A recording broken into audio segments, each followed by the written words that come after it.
రాష్ట్ర అభివృద్ధి కోసం చేసే సూచనలను ప్రభుత్వం స్వీకరిస్తుందని ముఖ్యమంత్రి కేసీఆర్ పేర్కొన్నారు. బంగారు తెలంగాణ సాధన కోసం కృషి చేద్దామంటూ రాష్ట్ర అవతరణ ఉత్సవాలను పురస్కరించుకుని హెచ్ఐసిసిలో నిర్వహించిన విశిష్ట సమావేశంలో పిలుపునిచ్చారు. ఈ సమావేశం నిర్వహించడానికి గవర్నర్ నరసింహన్ ఇచ్చిన ప్రేరణే కారణమని తెలిపారు.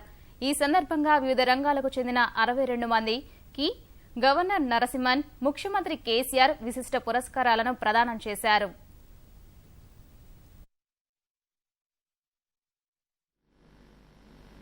మూడు ప్రధాన విషయాల మీద ఉద్యమం జరిగింది.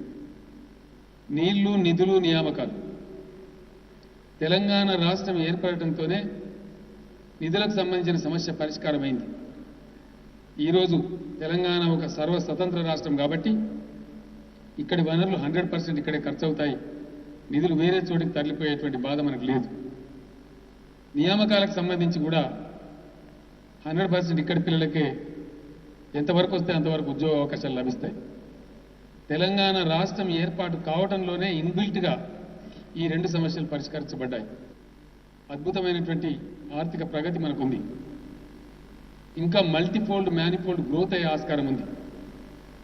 నిన్నగాక మొన్న ఆర్థిక శాఖకు సంబంధించిన కొంతమంది అధికారులతో, కొంతమంది ఆర్థిక వేత్తలతో నేను చర్చ చేస్తున్నప్పుడు వారు నాకు చెప్పింది ఏమిటంటే, మినిమం యాజ్ ఎ మినిమం 2019-2020కి వెళ్ళేటప్పటికీ తెలంగాణ బడ్జెట్ 2 లక్షల కోట్లుగా ఉండబోతుంది. అదే మరొక టర్మ్ గడిచి 2024కి పోతే మామూలుగా సింపుల్ అర్థమెటిక్స్లోనే 5 ఇయర్స్లో బడ్జెట్ డబుల్ అవుతుంది. కానీ in accordance with the growth rate of Telangana budget will be 5 lakh crores in the year 2024. ఇంత అద్భుతమైనటువంటి అవకాశాలు మనకున్నాయి. ఎప్పుడైతే తెలంగాణ సమైక్య ఆంధ్రప్రదేశ్లో అంతర్భాగంగా ఉండేనో ఆనాటి పరిపాలకులు, ఆనాటి ముఖ్యమంత్రులు, ఆనాటి క్యాబినెట్లు ఇచ్చినటువంటి ఆదేశాలు, జారీ చేసినటువంటి ఉత్తర్వులు, చేపట్టినటువంటి ప్రాజెక్టులు, వాటికి చేసినటువంటి కేటాయింపులు, వాటన్నిటిని లెక్క తీస్తే 1330 టీఎంసీల పైచీలకు నీళ్లను కృష్ణా, గోదావరి నది నీళ్లలో తెలంగాణకు వాటాగా వాళ్ళే కేటాయించారు.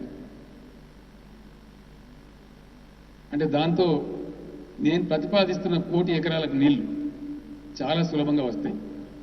అందులో అనుమానం లేదు. మిడ్ 2018 తర్వాత ఎట్టి పరిస్థితులలో తెలంగాణలో మంచినీటి కొరత ఉండదు అని చెప్పి మనం చేస్తా ఉన్నాం. 2022 తర్వాత కరువు రక్కసి తెలంగాణ వైపు కన్నెత్తి చూడడానికే భయపడుతుంది. ఇక్కడ కరువు ఉండదని చెప్పి మనం చేస్తా ఉన్నాం. స్థానికంగా వర్షం కురిసినా కురవకపోయినా నదులలో నీటి లభ్యత ఉంది కాబట్టి కరువు రాక్షసి అనేది మన వైపు కన్నెత్తి కూడా చూడదు.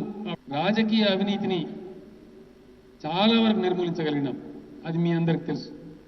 నేను మీకు కొత్తగా చెప్పాల్సిన అవసరం లేదు. అది ఉంటే బయట ఎట్లుందో వాతావరణం మీకు తెలుసు, ఉన్న నాడెట్లుందో మీకు తెలుసు, నేడెట్లుందో మీకు తెలుసు. మీరే న్యాయ నిర్ణేతలు. ఆన్లైన్ జిహెచ్ఎంసీలో ఆన్లైన్ ద్వారా అప్లై చేయించి హ్యూమన్ ఇంటర్ఫేస్ లేకుండా చేయాలని ప్రయత్నాలు జరుగుతూ ఉన్నాయి. ఆ సిస్టమిక్ చేంజెస్ ద్వారా దిగువ స్థాయిలో కూడా ఉండేటువంటి కరప్షన్ను ఎరాడికేట్ చేసే దిశగా ముందుకు పోతా ఉన్నామని చెప్పి మనం చేస్తూ ఉన్నాం. మేము ఉంటామా పోతామా, ఇది ఎప్పుడు ప్రైవేటైజ్ అవుతుందో అనుకునేటువంటి ఆర్టీసీ, తెలంగాణ ఆర్టీసీ పటిష్టపడ్డది, పదిలపడ్డది. అది ఖచ్చితంగా ప్రభుత్వ రంగ సంస్థగానే ఉంటుంది తప్ప ప్రైవేటైజ్ కాదు. ఏ పరిస్థితులలో అది కొనసాగుతుంది, ఇంకింత బలోపేతమైతే ఉండే మనం చేస్తూ ఉన్నాం. తెలంగాణ విద్యుత్ శక్తి కూడా తెలంగాణ జెన్కో ప్రొడ్యూస్ చేస్తారు తప్ప ఇది ఎట్టి పరిస్థితుల్లో ప్రైవేట్ ప్రొడక్షన్కి అనుమతించం కూడా, ఆ పాలసీ కూడా లేదని చెప్పి మనం చేస్తూ ఉన్నాం. అంటే ప్రైవేట్ మేము అగనెస్ట్ అని కాదు.